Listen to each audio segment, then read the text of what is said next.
Hey guys, good morning, welcome to the live session of Stocks Network Trading. My name is Dave, guys, my partner is Ron. Let's get down to business here, guys. In on US 30, sell, okay? I'm jumping in. Guys, that's a 100 pip drop. Yes, we caught it. Hey, guys, 200 pips, please, secure.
Hey guys, good morning, welcome to the live session of Stocks Network Trading. My name is Dave, guys, my partner is Ron. Let's get down to business here, guys. In on US 30, sell. Okay, I'm jumping in. Guys, that's a 100 pip drop. Yes, we caught it. Hey, guys, 200 pips, please secure.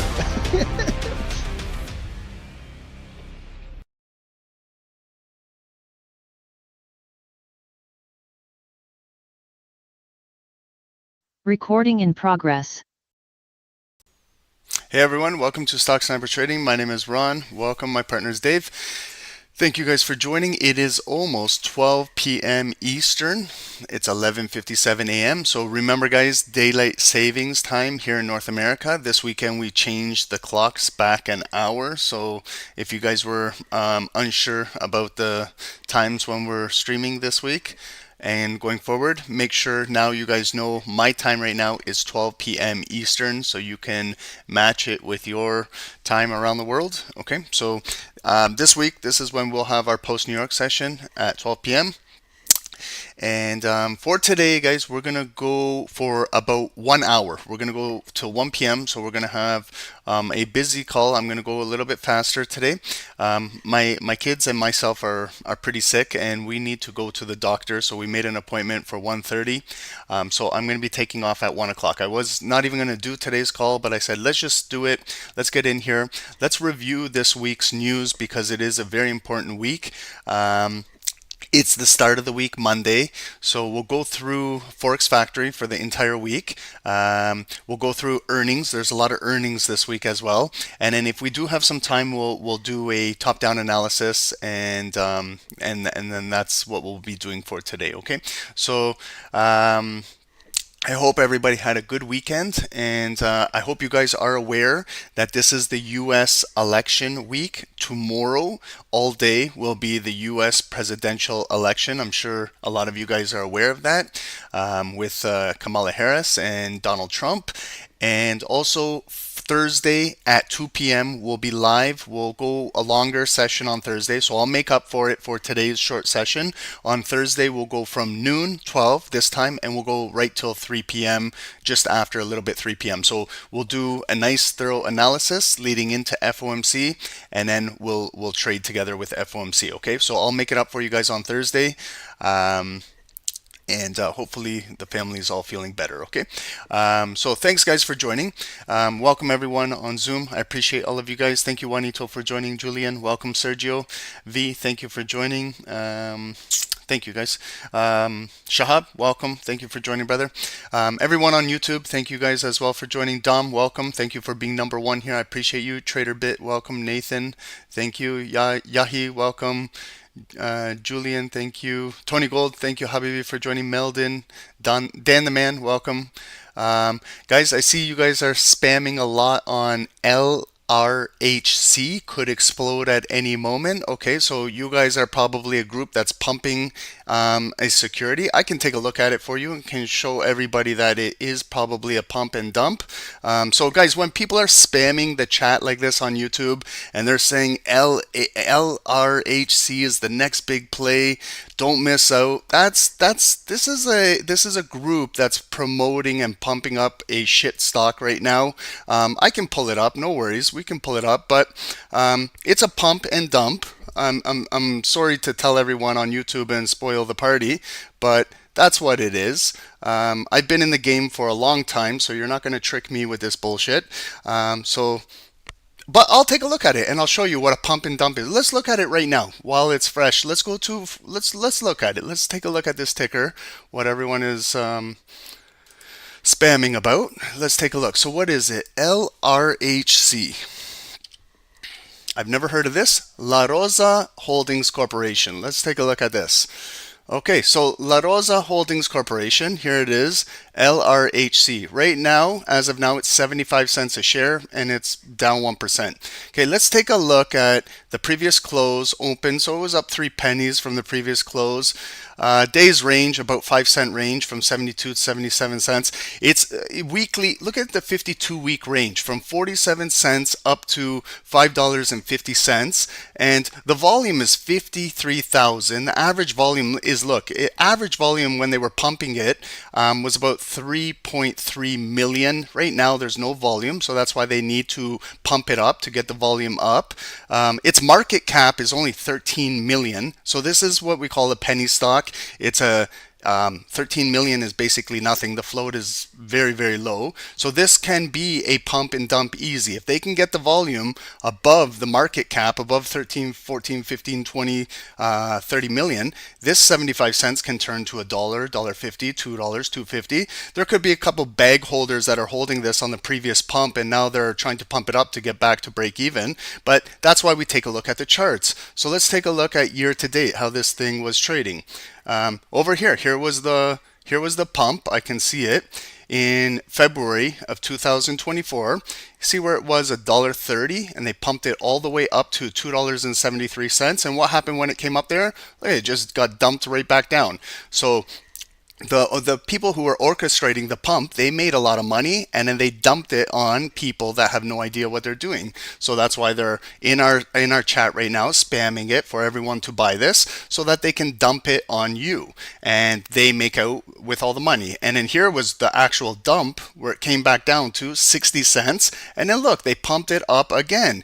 This was June of 2024. Look at, they pumped it right back up to over $2. And what happened? It came all the way right back down to 45 cents, where it got pumped up again to $1.13, and now it's sitting at 75 cents. And now we're spamming the chat again to get this thing back up. So it's up to you guys. Do your own diligence on these type of securities. These are what we call pump and dumps in the market. These are, I don't think you're investing in La Rosa Holdings. This is too volatile. This is not a security that, it can see steady gains. Every single pump is always dumped down. Every pump is always dumped down. Every pump is always dumped down.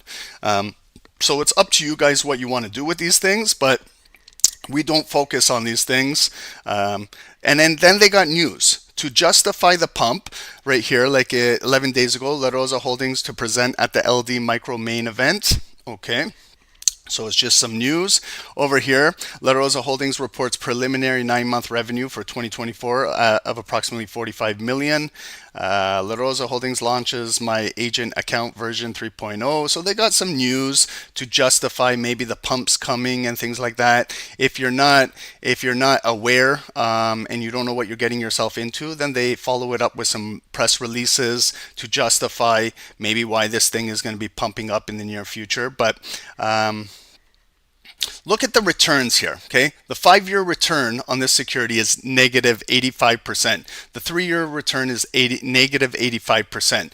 The 1-year return is negative 27%. The year-to-date return is negative 50%, okay? And so that's why they're pumping it up. What I was saying is there's maybe a couple bag holders who are holding this and need to get back to break even because they know that they made a big mistake getting conned into buying this shitty stock, and they want to get other people to buy, and so they can hold the bag. But sorry, we're smarter than that here at Stock Sniper Trading. So thank you for spamming our chat, and we're smarter than that. Okay, so maybe you got a little bit of publicity we gave you here, but I'm not into these penny stocks, shit stocks, and we focus on the bigger majors. Okay. So thank you for that. But let's get into the news, what we're here for today. Over here, so Monday's news, we already had some news come out of Europe. Okay, a lot of low impact yellow folders back to back could cause some type of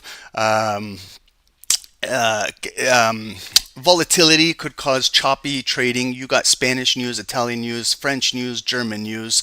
You can see the time when London market opens up at 3 a.m. You got 3:15, 3:45, 3:50, 3:55, 4 a.m., 4:30. You got the Euro group meetings all day. So a lot of news coming out of Europe. As we moved into our North American session over here, we didn't have much in our New York Open. Normally we have 8:30, we have 10 a.m. red folder news, but we didn't have anything today. It's the start of the week, so this is where we prepare ourselves for the week. And then we don't have anything this afternoon, And then later tonight, if you are trading, there's a lot of Australian red folder news. They have their monetary policy statement, their rate statement, cash rate. Everybody goes through this. Canada went through. We decreased our overnight lending rate 0.5%. FOMC is this Thursday with the US. They're projected to go 0.25% decrease. Australia does it. UK does it. All of these big nations do these. So if you are trading the Australian dollar later tonight, 10:30 p.m., be aware, and there's going to be some volatility. Okay, let's go into tomorrow. Tomorrow's the big day, big day, not just for the markets, for everything. In the US, what is tomorrow? Hopefully you guys do know that it is the presidential election. But before we get into that, we do trade London. So London will have Swiss unemployment rates. We got French news, Spanish unemployment change. We got a Spanish 10-year bond auction. We have the ECOFIN meetings all day. We have a 10-year bond auction in UK. Then we move into our North American sessions over here. You can see at 10 a.m. we have our ISM services, PMI. We have all day, so you're going to see tomorrow all day on the news. Whatever channel you're watching, you're going to see the polls of the Democrats, Republicans, of Harris and Trump. You're going to see throughout the entire day. Right now, the polls are showing it's very, very even, like 50-50, 49-51, very even.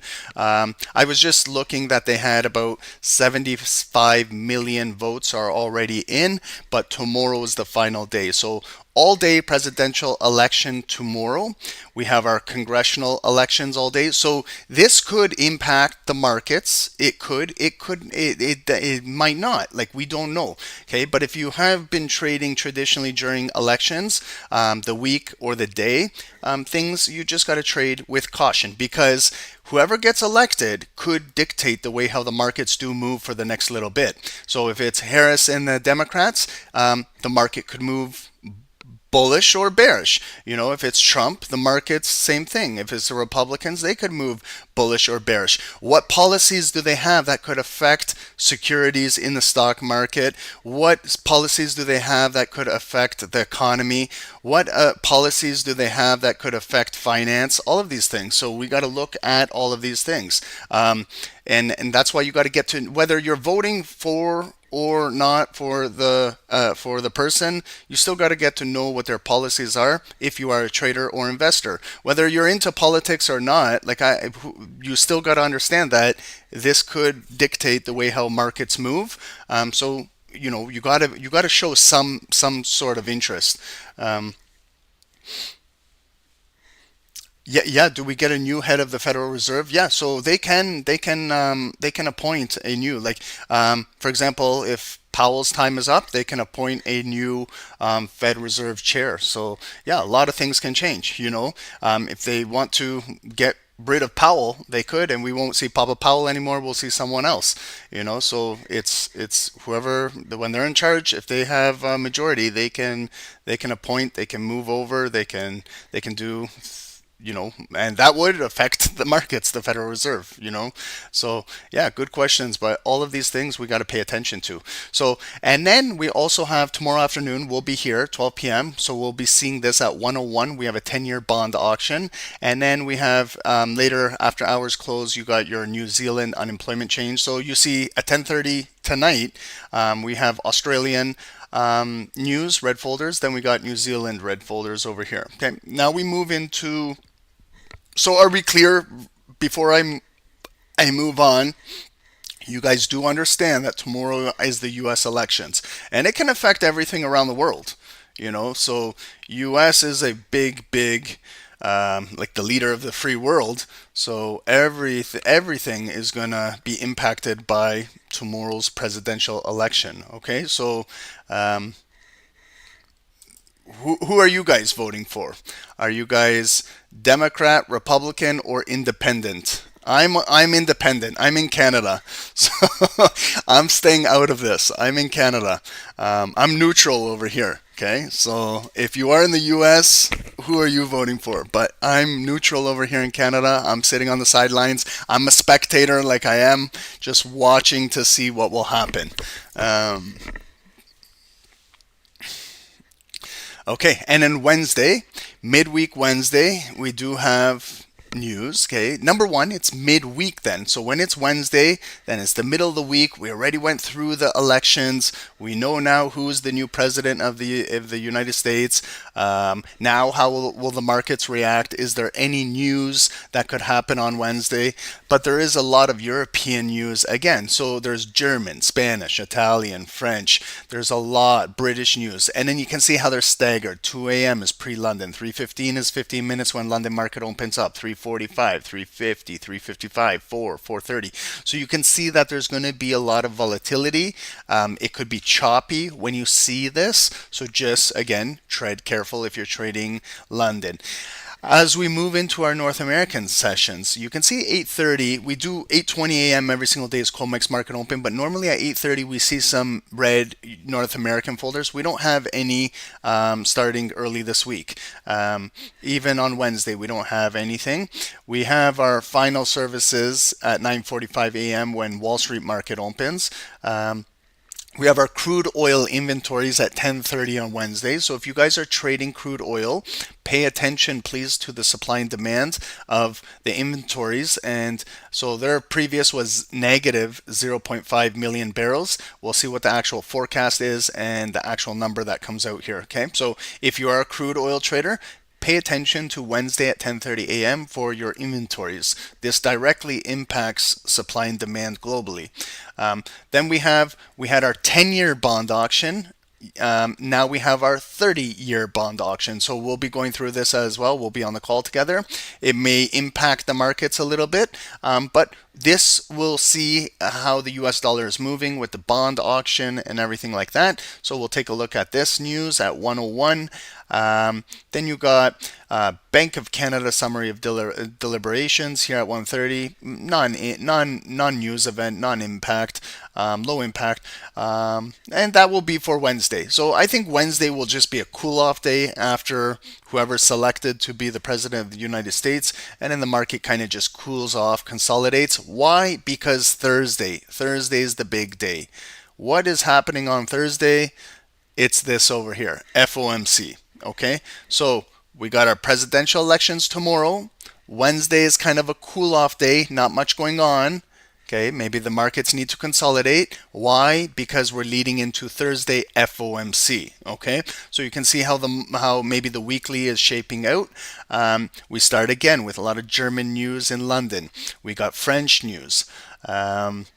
Swiss news, and then we move into 7 a.m. Eastern, and you got British red folders, 4 of them. Okay, so if you're trading the pound, if you're trading the euro, if you're trading DAX, anything like this that could affect the European markets, especially the pound, make sure you are aware. Thursday morning, 7 a.m. Eastern. You have the Bank of England Monetary Policy Report, red folder. You have the Monetary Policy Summary, red folder. You have the MPC Official Bank Rate Votes, red folder. Then you have the official bank rate. So you can see it's a decrease of 0.25% is their forecast from 5% to 4.75%. Those are all 4 consecutive red folders for the British pound. If you are trading that currency at that time, please be careful. Understand that it will be volatile. Okay, reduce your risk while you're trading this. Now we move into 8:30. We have our unemployment claims. These are our weekly unemployment claims. These claims are released every single Thursday at 8:30 a.m. Eastern. So last week was 216,000 individuals applied for unemployment. This week's forecast is 221,000. So what that's telling us is 5,000 more individuals this week are applying for unemployment from last week. That's an increase in unemployment. We'll see what the actual number is. And remember, these numbers are week over week. It's not like last week's NFP, which was monthly. And I'm going to talk about right after this, I'm going to talk about the NFP numbers. That was 12,000. Why it was so low and what analysts were saying. If you guys didn't read up on it over the weekend, okay. And then we're gonna go through our Wall Street market open. We have some US mortgage delinquencies, natural gas storage. So you had your crude oil inventories the day before, and now we get our natural gas storage. And then we'll start our call at 12 p.m. We'll do analysis. We'll do multi-charts, and then we'll be prepared for our 2 p.m. FOMC. So this is the big one. This is not FOMC, the minutes. Okay, this is the actual one where we have a federal funds rate. So you can see at 2 p.m. here, our previous was 5%. Do you remember the last FOMC? They decreased the interest rates by 0.5%. This was 5.5%, and they brought it down to 5. Look at what they're forecasting. So they're forecasting a 0.25% decrease to 4.75. So we'll see the actual number. Will it be 4.75? Then we know that they decreased a 0.25%. Will it be 4.5%? Will they go a little bit deeper? Will they decrease it another 0.5 point? Or will they just keep it steady at 5% and no decrease, no increase, just a pause? It's very likely that they're going to decrease a 0.25%. However, they could go 0.5% like Canada did for 2 consecutive sessions. But let's stick with what the forecast is here. 96% of analysts are going with this 0.25% decrease, but we'll see what the actual rate is here. And then we have an FOMC statement. Okay, and then finally 2:30. You're going to get some volatility at 2 just because of this number here. And then at 2:30, this is when actual Papa Powell, your FOMC chair, comes in, Jerome Powell, and he will come to the podium and he will start to justify the decrease, if they did in fact decrease it, why, and give a little bit of forward guidance as to why they came up with the decrease. He'll talk about the labor market. He'll talk about inflation. He'll talk about things affecting their decision as to why either they increase, decrease, or pause the interest rates. He'll give us a little bit of forward guidance as to how the economy is doing and what to expect going forward into November and the end of the year. And then he'll take questions from the audience, okay, and from all of the journalists and everything in there, okay. And there could be another volatility at 2:30, okay. So sometimes you're going to get a move at 2 p.m., then you're going to get another move when Powell speaks, and then at 3 p.m. it's power hour. So then markets can move the last hour of the trading day. Okay, so all that you can do here is just trade with caution, trade with proper risk management. If you avoid trading at all costs, that's fine. You don't need to trade at every single FOMC or when there's red folders. You can trade after. You can trade the next day. You don't need to do anything silly here. That's up to you. That's the way how you go about red folders. Everybody goes trades it a little bit different. Some traders are a little bit cautious when it comes to red folders. Some traders go all in on red folders and they use it as an opportunity to double or triple their account. That's not exactly the right way to do it, but again, I'm not here to tell you guys what to do. You guys are all adults here and you guys can choose for yourself. If you guys have been doing that approach in the past and trying to gamble on these red folder events and it's not working out and you're blowing up your accounts and you're losing a lot of money, think about it and ask yourself, is that a strategy that I want to do going forward with these big events? So that's something for you to think about. Then we're going to finish off the week on Friday. We have our European news, and then we move into our North American news. We've got some Canadian news, our unemployment change in Canada, our unemployment rate. The forecast in Canada is actually going up from 6.5 to 6.6%. Might not be a significant number, a 0.1 increase, but unemployment is increasing. So it is in fact very, very, very critical. Just because it's 0.1%, it's still unemployment is increasing. That's their forecast. We'll see their actual number coming out here. And then at 10 a.m., you got some preliminary reports coming out of the University of Michigan, consumer sentiment and inflation expectations. And that will finish off our week. So this week, tomorrow, presidential elections all day. For a Thursday, FOMC. Okay, so it's a big week. It's a big, big, big week. Okay.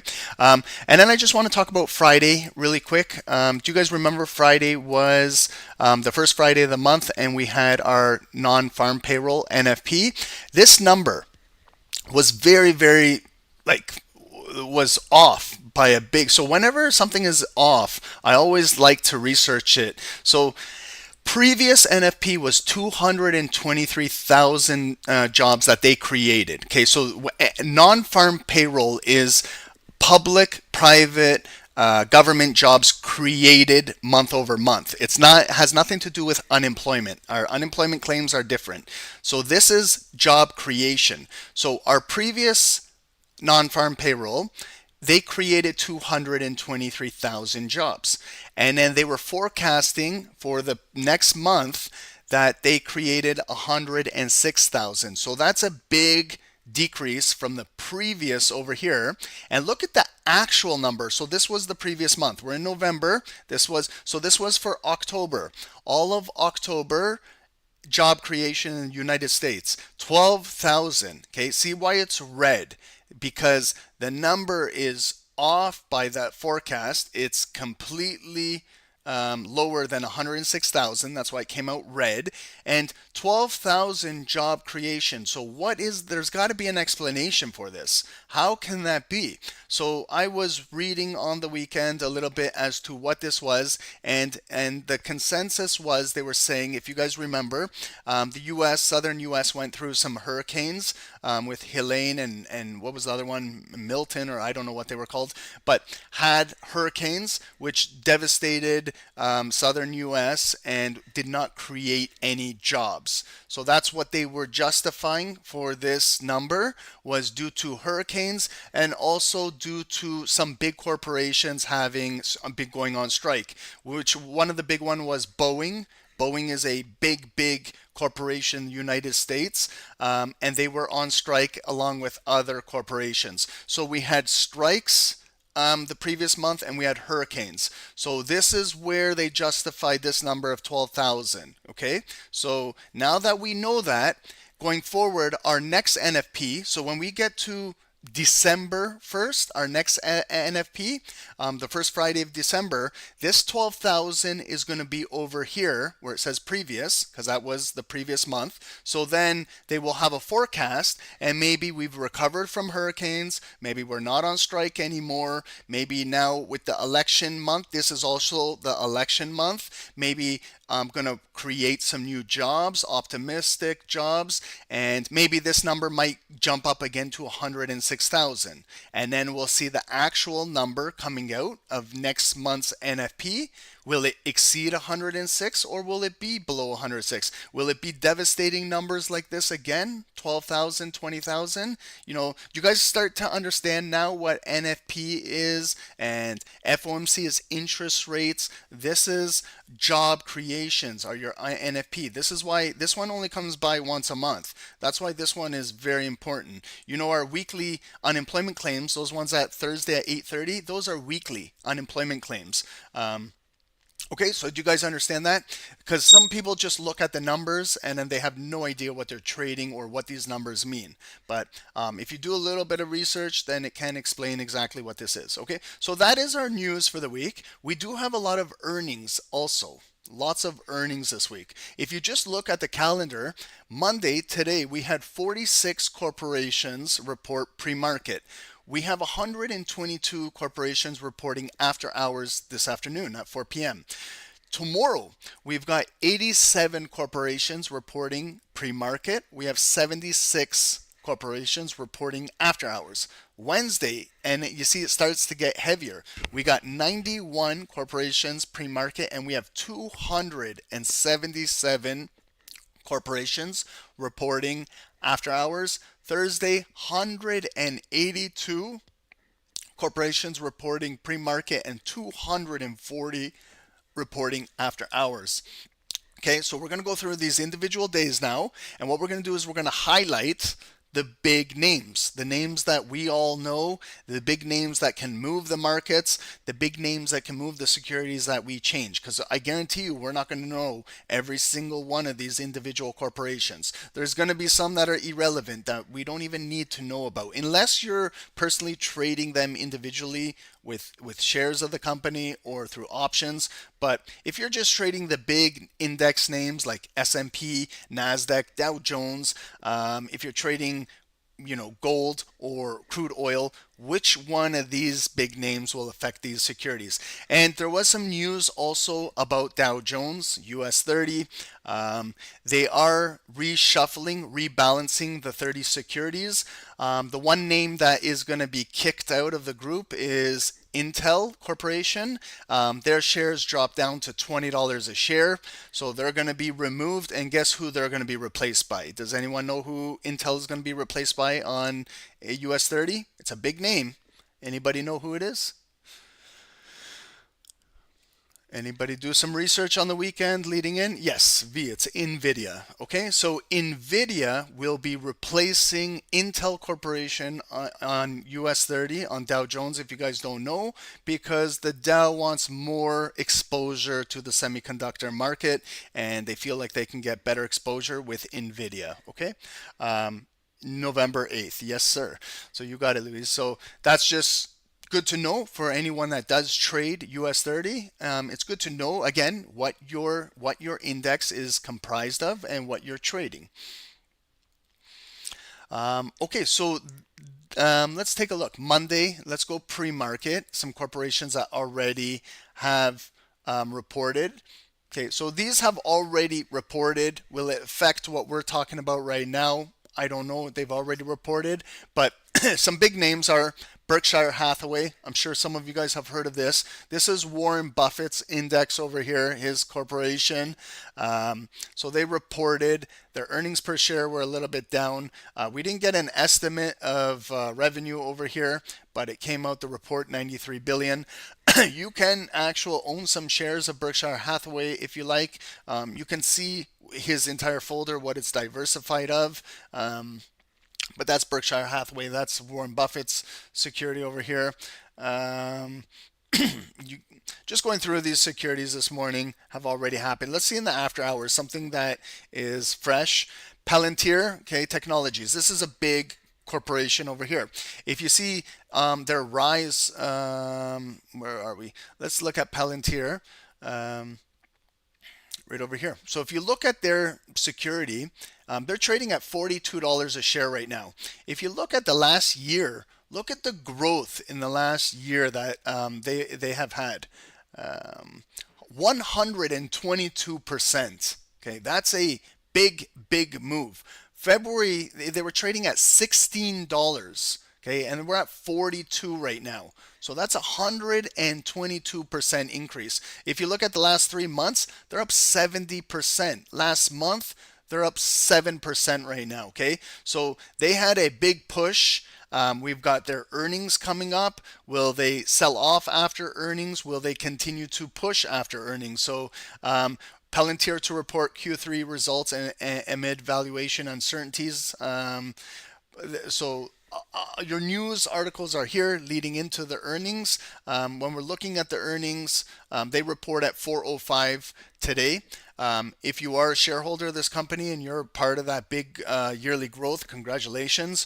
So their earnings are not earnings per share is 0.09 cents with a revenue estimate of 705 million. We'll see what the actual number is here. But Palantir, it's a tech company. It's big name. It's had some good growth lately. We'll see what the actual results are. Just continue to go through this. Wynn Resorts. This is a casino in Las Vegas. Some of you guys have visited this casino. Some of you guys have played poker or anything or watch some shows in this casino. They're actually a publicly traded company. A lot of casinos in Las Vegas are publicly traded companies. You can invest, you can own some of these companies, you can trade them. So that's this afternoon. Okay, so the big name will be Palantir. Put that on your watch list. Keep an eye on that. We move into tomorrow, Tuesday. before the open. Okay, so we got Sundial Growers. This is a cannabis security. Melco Resorts and Entertainment. This is entertainment resorts. This is like casino. Ferrari. Ferrari will be, if some of you guys are driving Raris, Ferrari will be reporting tomorrow. No big names, okay? And remember Tuesday's presidential elections. Then we move into after hours SMCI Supermicro. These guys have taken a big hit as of late. If you always take a look at the ticker and see what's going on, you can always just pull up the ticker and see what's happening. Quote lookup, just put in SMCI. See what's going on with Supermicro. Taking a big hit right over. You can see that where they kind of dropped to $24. They had a stock split year to date. Okay, you can see where they were. But then they had that stock split. They're down to $26 per share. Plus, they had a lot of recent news where their accountants have pulled out right before earnings. And that's when the stock dropped a big percentage. So you can see right here, 5 days ago, they were down 44%. You see where they were trading at almost $50 a share, and their accountants pulled out. I don't know why, but they pulled out right before earnings, and the security took a dip down to $32, and since then we're trading at $26. Okay, so they took a massive hit, and this is SMCI. You would be cautious with this, okay? Because if accountants are pulling out, remember they're the ones that are doing all of the accounting and the books.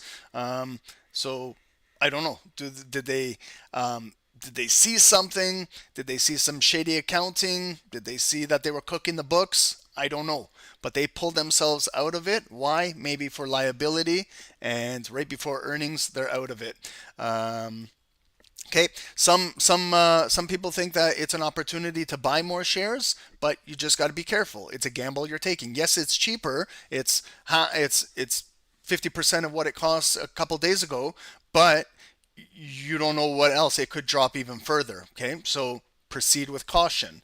Why don't we just wait for their earnings today and see what they say? See what the CEO has to say about everything that transpired. Maybe we got to hear from them, not just the accountant. So again, there's two sides of a story. We always got to listen to two sides of the story. So SMCI, they report tomorrow after hours. Any other big names? Kinross Gold. Okay, this is like is a gold security that you can trade, you can invest in. Eldorado Gold is another good one. Kinross is a good one too. They report, hopefully that they have a good report with gold going to all-time highs. Remember, these are miners, junior miners. So I'm sure that with the gold going to all-time high, I'm sure that these guys are going to have some good revenue, some good earnings. With gold being at all-time high, just moving hand in hand, because in order to get spot gold, you got to have a miner who can mine it out of the earth. So these are those corporations, Kinross, Eldorado. I'm sure that they've appreciated in value leading into earnings as well, with gold being at all-time highs. We got some microchip technology. So we got some semis reporting tomorrow after hours, some gold securities. Let's go into Wednesday before the open. Celsius Holdings, Novo, CVS Health, Aurora Cannabis. So we got some cannabis securities. Toyota Motor Corporation. Okay, so this is a big one. You know, like we got Ford, GM, and Stellantis in the U.S., but Toyota is also there with Honda and Hyundai and our Japanese automakers. So we'll see what they are. Earnings per share, Toyota $4.39. Revenue of almost 80 billion. Wow, 80 billion since last quarter. That's pretty good gains, pretty good revenue, but we'll see if it's a beat, if it's not a beat. What does Toyota have in the pipeline? Are they working on more hybrid vehicles? Are they going electric? What are the plans? That's the thing. If you want to be an investor in Toyota, or you want to trade options with Toyota. Listen to what the CEO is saying during the conference calls, the forward guidance. What do they have in the pipeline? What are they producing? What are they working on? All of these things, they're very, very important. Okay. And then we move into Thursday pre-market. Sorry, Wednesday after hours. You got ARM Holdings, Qualcomm, AMC. Some of you guys still are trading AMC. Some of you guys still own this security from back in the pandemic when AMC and GameStop were in the news. So they report 4:15 Wednesday after hours. Earnings don't look pretty good, negative 0.7 cents per share of a revenue of 1.3 billion. We'll see the actual numbers. Anyone still trading AMC or holding AMC over here? Not sure what will happen with it, but we'll see. Any other big names? You see, like these names, Clover Health, like these names, Abermel, like they might not be significant. Like I just pass by these. Like if I'm not trading them individually, I'm not concerned about these. I don't think this corporation is really going to move NASDAQ or S&P or US 30. I'm concerned about those bigger names like Palantir, Toyota, or if Tesla's reporting, or Netflix, or Apple, or Google, what we've seen in the last couple of weeks. Focus on those names. If you're trading AMC, if you're an AMC shareholder, if you do have shares, pay attention to their earnings. It might dictate whether you're going to make some more money or you're going to be holding at a little bit more of a loss. It will dictate whether investors or shareholders are going to sell the stock or buy more. So it's good to know, guys. Whatever you're holding, make sure you understand what earnings are. Thursday before the open. Okay, so this is Thursday now. This is the day of FOMC. We do have earnings leading into FOMC. We've got Moderna, 635. Some of you guys are familiar with Moderna, Pfizer, Johnson & Johnson, all of these companies during the pandemic, the vaccines. They report. They're pharmaceutical companies. Barrick Gold Corporation. So gold, this is Barrick Gold Corporation. So they should have some good earnings with gold being close to all-time highs. Halliburton Company, Warner Bros. Discovery. Okay, so you got those names. Thursday after the close, DraftKings. How many of you guys use DraftKings as an app to do some trading on sports? DraftKings, some betting. They're here.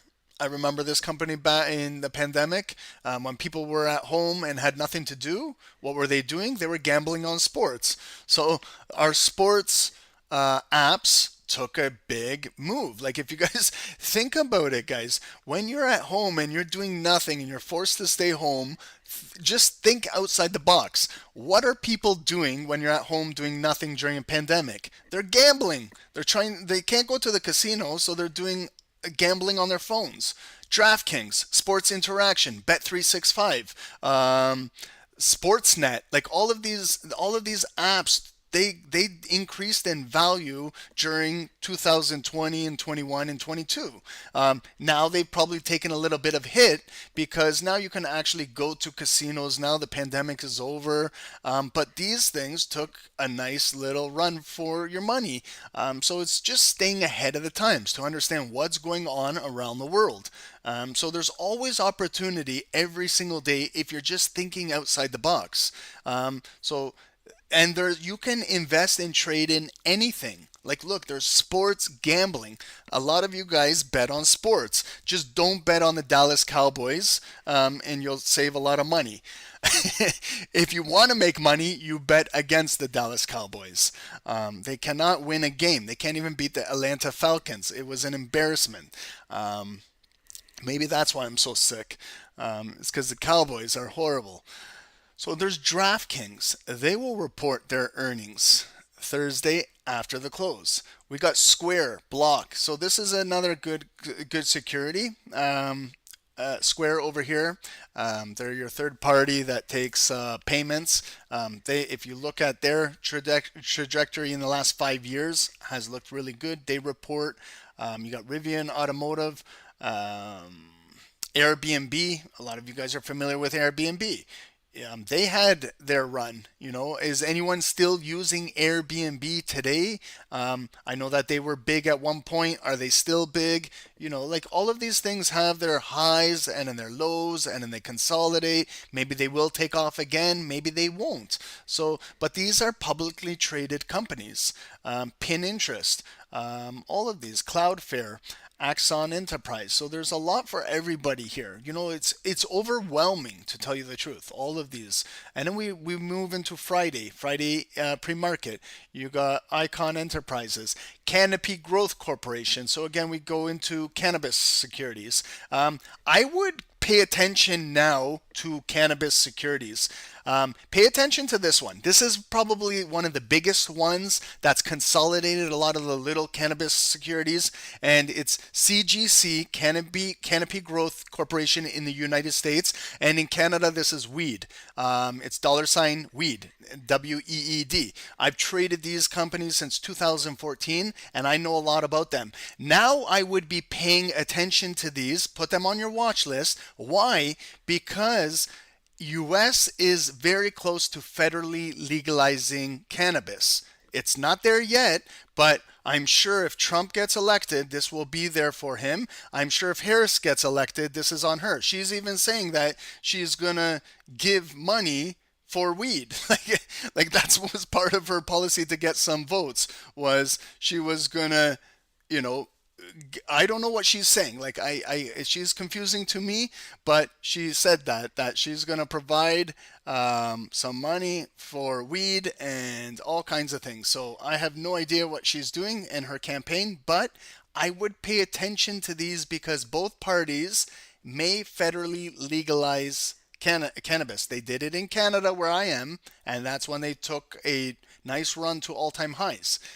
If they do it in the US is such a bigger nation compared to Canada. So we'll put these on your watch list. They're at fair value right now. They've taken a big hit, and they've came down. I wouldn't just go invest everything in them, but just pay attention. Pay attention. Put them on your watch list. Sony Group Corporation. Yeah, so that's what we got. Friday after hours, probably nothing because it's Friday going into the weekend. Oh, we got two securities, okay. But that's our earnings for the week. We talked about our news this week. So we know Tuesday's U.S. federal elections. We know that we have earnings all week. We highlighted the names that we should be concentrating on. We do have some news in the markets. So this is Yahoo Finance. It's free, guys. See how I can do quote lookups. I have all my recently viewed securities. I can take a look at different markets around the world. I can look at the Canadian markets, Toronto Stock Exchange. I can take a look at the European markets, the Asian markets, the rates. I can look at US right now. I can see that the S&P right now, it's pretty flat, negative 0.17%, pretty flat. Dow is down 0.5% right now. NASDAQ is flat, negative 0.12%. Russell is up almost 1%. These are mid-cap securities. Crude oil is up 3% right now, and gold futures are down pretty flat, negative 0.12%. You got your top gainers of the day over here. You got your top losers of the day. You have your most active securities of the day. You have some trending tickers. BCE is trending right now. That's Bell Canada. Why is Bell Canada trending today? Because Bell Canada is in the news.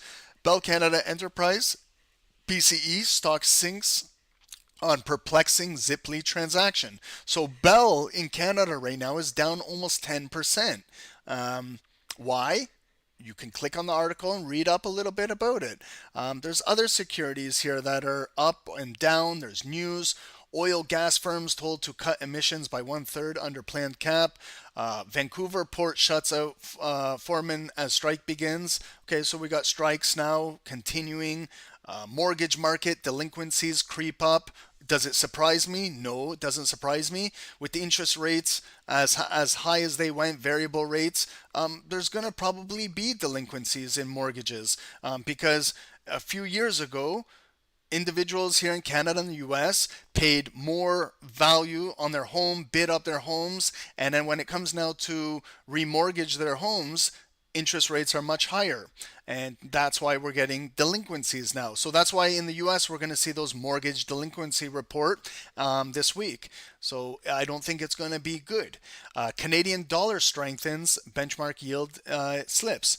So there's a lot of news here. Trump's tariffs would reorder trade flows, raise costs, draw retaliation. So Trump is talking about a 20% tariff across the board. How will that impact? How will that affect the economy? Is it going to be a good thing? Is it going to be a bad thing? We don't know. We got to study what are tariffs. How do tariffs affect everything? Why stocks may get hammered if Trump wins. I can say the same thing, why stocks could get hammered if Harris wins. So again, these are just articles, you got to read up on them, make your own decision. How Trump, you see how everything is about Trump and Harris in the news this week? How Trump and Harris plan to address housing affordability. Kamala Harris policy is, one of them is she wants to give $25,000 to first-time home buyers. But that's just, in my opinion, you're giving $25,000. The price of the house is still the same. Now, where's that $25,000 coming from? It's coming from taxpayers. And now that you give the first-time home buyer that $25,000, they still go buy that overinflated home, and it's going to cause, again, inflation to continue to go up because you're getting that money from where? You're getting it from somewhere, and it's going to come from taxes, or you're printing it through thin air. So you're either going to have to print more money, which causes inflation, or you're going to have to increase taxes and get it from the taxpayers for a first-time home buyer. You're not really bringing the price of the home down. It's going to bring the house up. So yeah, you might get someone into the first-time home, but it's not the real way of doing it. That's kind of like a handout. I'm not big on handouts. I don't know. I'm old school like that. My dad never gave me handouts. I don't give handouts to my kids. So I'm not into handouts. You don't teach any responsibility by giving handouts. And then you hurt others who are working hard, paying taxes for just handouts. I never got handouts, so I'm not big on that. People might hate me and say, Ron, you're an asshole, but I don't care. That's the way I am. I never got handouts in my life. I never asked for them, and I don't want them. So, but she's just trying to appeal to certain people for votes. Why don't you address the issue of bringing the actual prices of the homes down instead of giving handouts? That might be a good policy. So these are your news, guys. Stock market today, Dow, S&P, NASDAQ slip as Wall Street braces for election day. So this is where maybe you want to just be cautious in the market because we have elections tomorrow. You've got FOMC this week. Is this a week we should go all in and risk everything? Probably not. This is probably, you're going to make a mistake. Who knows? But everything going on here.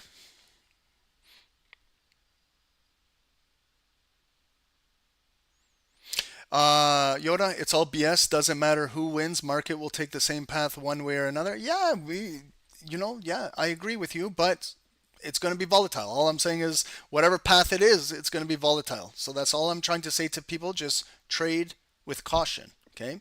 But yeah, stock market may not worry about who gets elected. But there could be a little bit of volatility. That's all I'm trying to say. Guys, so it's 12:50. I have 10 more minutes, then I got to take off because I got to go get my kids to the doctors. But what I'll do is we'll do a quick top-down analysis on, how about we do NASDAQ to keep Yoda happy over here, because I see he's over here on YouTube. So let's keep Yoda happy by giving him a top-down analysis on NASDAQ. And I'm going to do it quick. So it's going to be about, I'll get this done in about less than 10 minutes. So this is NASDAQ on the daily, okay? Can I highlight some critical levels on the daily? Absolutely. Okay, where do we see some critical levels? Well, this one was an all-time high, right there. And if I bring it down to where we had some all-time high bodies, I can bring it down right there. All-time high is supply, red, bring it across. So I can see when we traded back into it, they pushed it down. That most recent push up was the end of October, the day before Halloween, October 30th, and then the new October 31st, and then our new month, we're consolidating right in here. So we're off the all-time high. Do we have any areas of support on the daily? I can see right over here there was support, right over there there was support. There it turned into resistance. If I continue with this zone across, I can see now that big green candle made this area maybe support going forward into the future. Okay, so I can see now we're consolidating in here. If we cannot hold this green box, it might drop down to right there, 18,800. Another zone where we had resistance right there, turn to support, turn to support, support, again, holding. That would be my next zone. Okay, so we're nowhere near this zone. We're nowhere near this one. We got to now concentrate what's going on inside here. So this is where I get my daily point of interest. And you can see the big red candle, Thursday, October 31st, 50% of it is right there. So we're still holding below 50%. And you can see there was body, some wicks there, and bodies there. If I draw a yellow line of interest right here, you can see how exactly it's touching everything right now. There it was, resistance. 50% of that big red candle, when it rotated all the way back up here, there's resistance, resistance, resistance. A green candle that closed above turned it to support, support, support, support, support.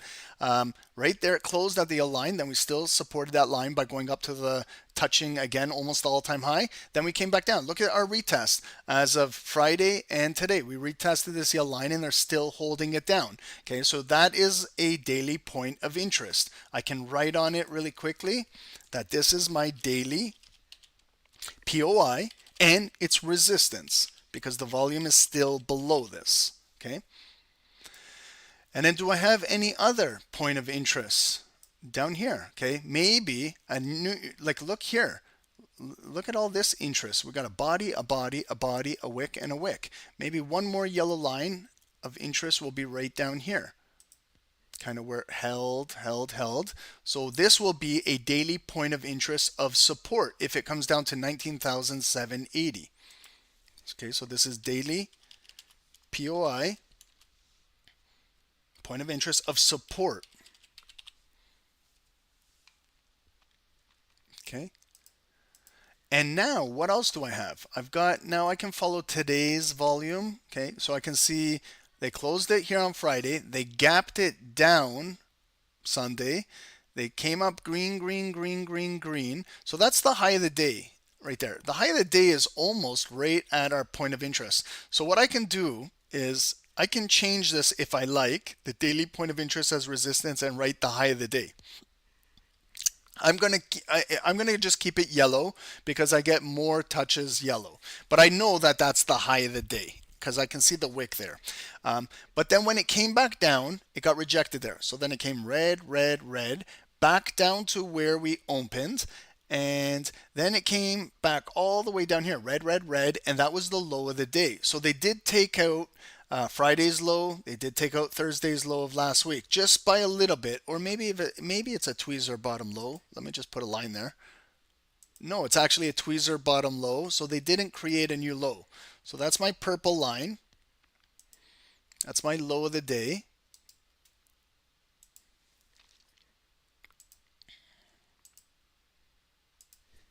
Okay, so that's the low of the day. Do you guys want me to change the top line to the high of the day? Does that matter to you guys? Or do you guys understand the top wick is? Let me just update it for you guys. Okay, we'll make it purple. We'll put the daily point of interest resistance slash, we'll put high of the day. Okay, to keep everybody happy. And we'll make it purple. There we go. Okay. Now, what happened when we came down to the low of the day? There was buyers and they brought it right back up. And this is where we are. This is how much volume is in the body today.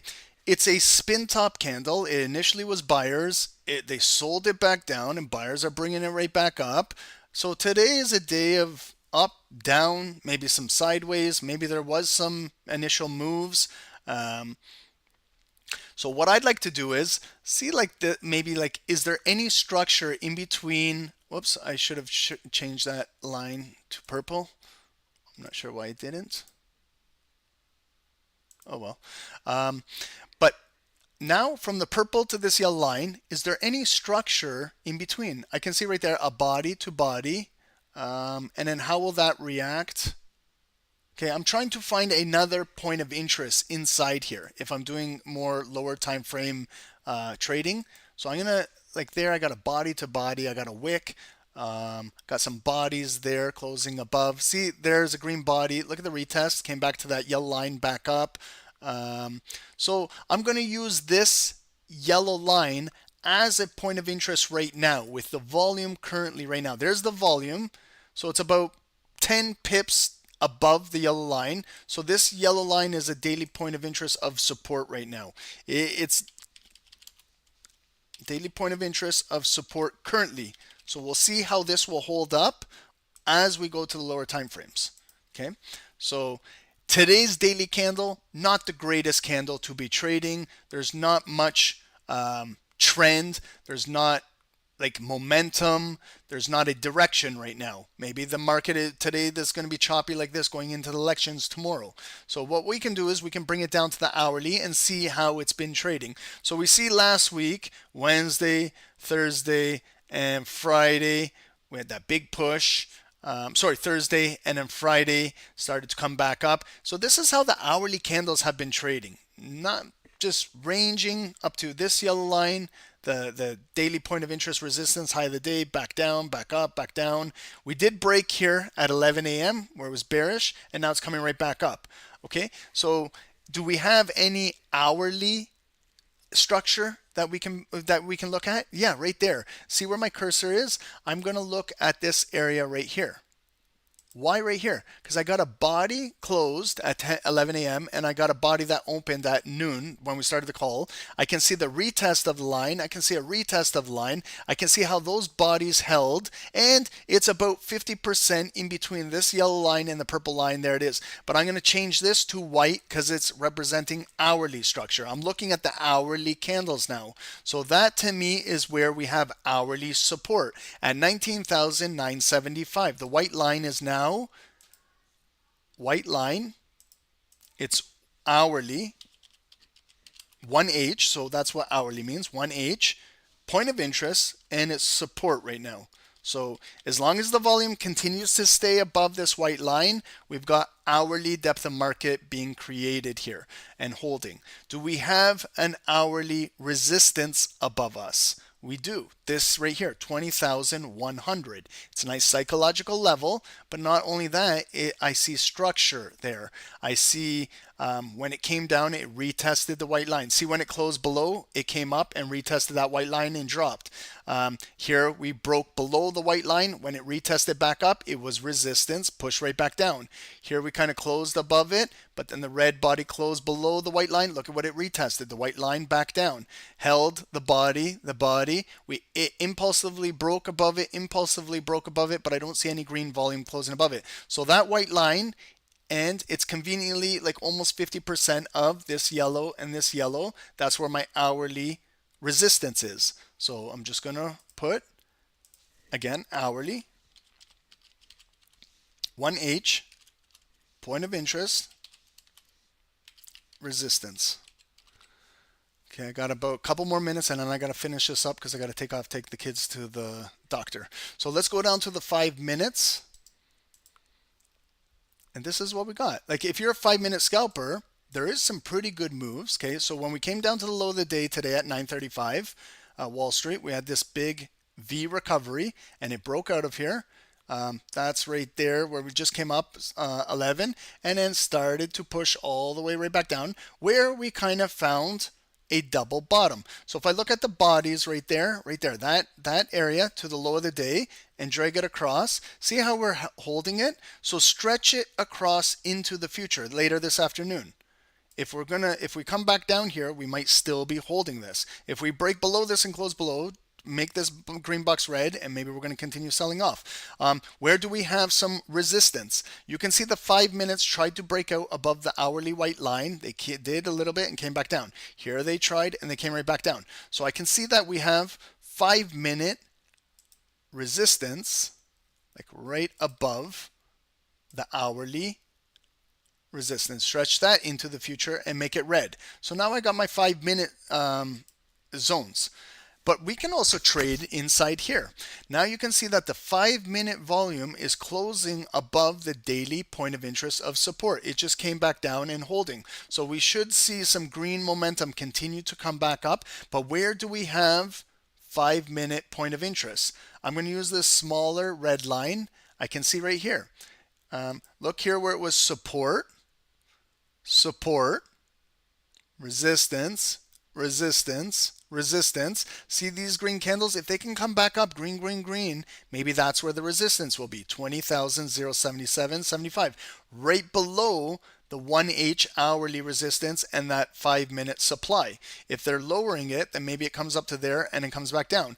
If it's kind of maybe consolidating in this range right now, maybe we see which direction it wants to go in the next little bit, okay? So I can trap this 5 minute volume and I can continue to wait. Now it got rejected and coming back down. If the red, see it's a red shooting star pin bar candle, if it comes and closes back below here, it might come back up green and get rejected at the yellow line, which would be it wouldn't be support anymore, it would be resistance because the volume is below. This might be daily point of interest of resistance. If they reject it, then the sellers might push it all the way right back down to the hourly support. If it can't hold there, then it comes back down to the big green box, and that's where I suspect the big buyers will be.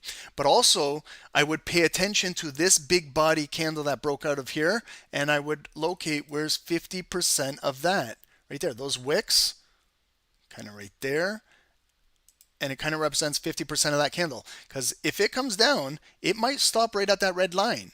And that's where the buyers might be. They might be protecting the hourly support depth of market and not even allow it to come down there, come down here and bounce right back up. So if you want to kind of scalp inside here this afternoon, you most certainly can, but you got to understand if it breaks down here to that red line on NASDAQ, that's about 38.40 pips. If it can come down to that white line, you're at 50 pips. You have to respect this white line because it could build off of this and make a higher low.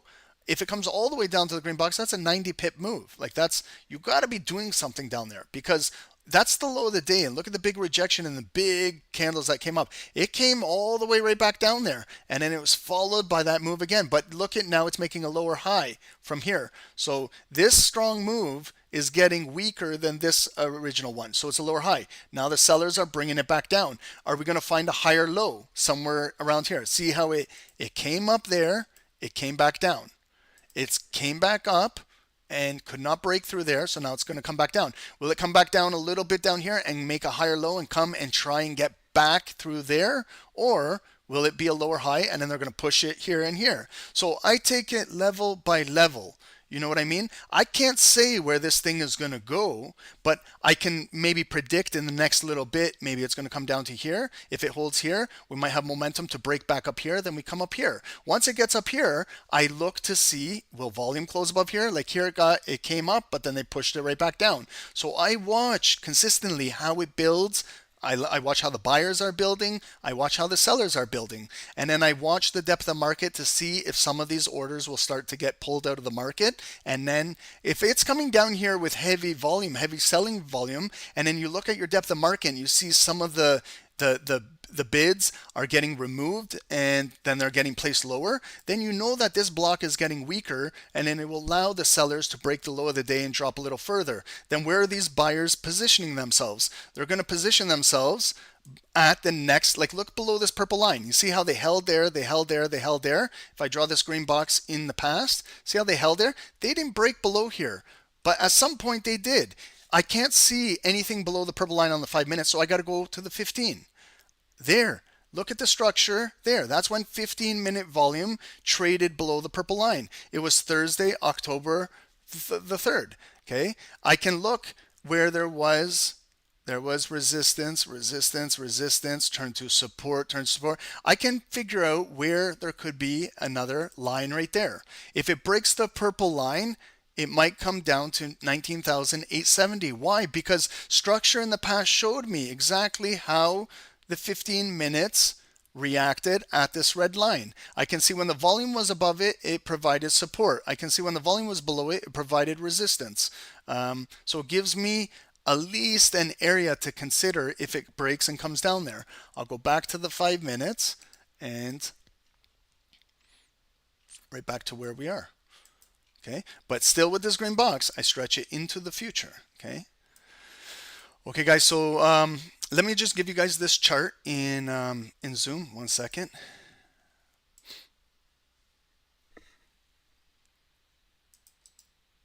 Okay, Zoom. There is a trading view link if you guys want. That's exactly what we just did. Okay, guys. So Claudio, hopefully you guys understood that analysis. So I've got now up here, I got my daily point of interest resistance, the high of the day. Should be a purple line. I'm not sure why it's still yellow. My hourly 1H point of resistance, it's still holding. Okay, now we're trading at maybe this daily point of interest of support, but now we're breaking below it. So if this red candle closes below, I just got to flip that support to resistance. Hopefully some of you guys understand the volume is the only thing variable. The line stays the same. If you understand that you don't need to change that name, you understand it's resistance, that's fine. But it could come all the way down to my white line, and that's my hourly point of interest of support. If it can't hold there, then the big green box might hold it, and that's the low of the day. But you guys see how it came up there, it got rejected back down. It tried one more time, green, green, green. They rejected it back down and it closed right below. And then here's the push down.